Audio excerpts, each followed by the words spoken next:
تفاصيل المرجو الضغط على زر الإعجاب والاشتراك بالقناة لكي تتوصلوا بجديد الأخبار العالمية والمغربية. استعداد للإفطار هنا. الله الله الله ما شاء الله. أوه ما شاء الله ما شاء الله ما شاء الله. الله يبارك الله يبارك. الله الله الله الله الله الله الله ما شاء الله تبارك الله. الآن نغسل ما قبل الإفطار. ما شاء الله ما شاء الله. الإفطار في قلب الطبيعة في قلب المزرعة. ودي يا حمزة تعلمهم وش المنتجات اللي من المزرعة أصلا. كل شيء من المزرعة. كل شيء. وريني. هذا البيض من الدجاج. من الدجاج. والزيتون من الزيتون. والله أسئلتي صراحة تو أركز إنها ما هي 100%. طيب غيره. وهذا ديال كوفيتير من الخوخ. من الخوخ ها ما شاء الله. وهذا هذا الزيتون. هذا الزيتون برضو موجود عندكم من الإنتاج. وهذه ديال البقرة. أجبان من البقر. أجبان. الله يا اخواننا احنا ناكل اليوم وجبه طيب كلها من مزرعه غيره. هذا هو مصوب غير في الدار. يسمى بسلو معروف. شو اسمه؟ سلو. هذا مسمن. مسمن. هو كنصوبوه من هذا الزرعنيت اللي وريتك ليه قبيل. من القمح. من القمح. ما شاء الله تبارك الله من القمح.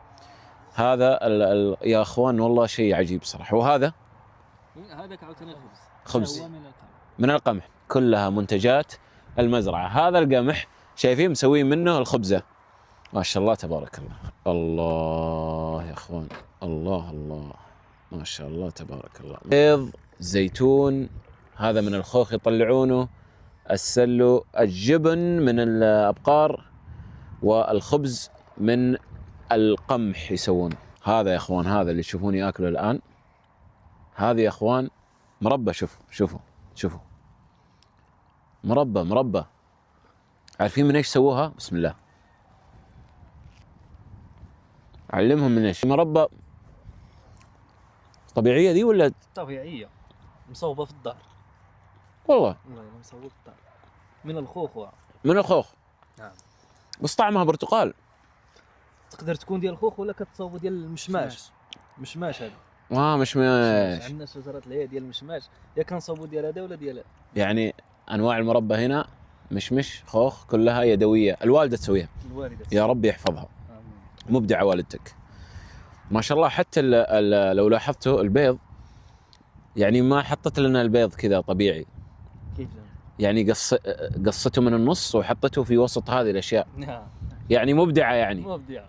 ما شاء الله تبارك الله ما شاء الله. وبيض المزرعه واكل المزرعه. هل تعرف طريقه تحضيرها؟ هي تعرف. كما اشوف يحتاج كيبغي يطيب مزيان.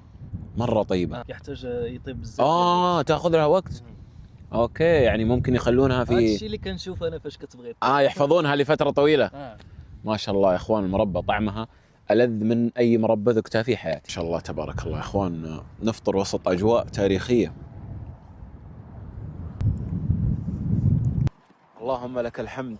كانت هذه اجمل وجبه افطار اكلتها في حياتي. اجمل وجبه افطار في حياتي صراحه. اجمل وجبه افطار اكلتها في حياتي كانت مع حمزه وزكريا في هذا المكان الرائع. تصدق ولا لا؟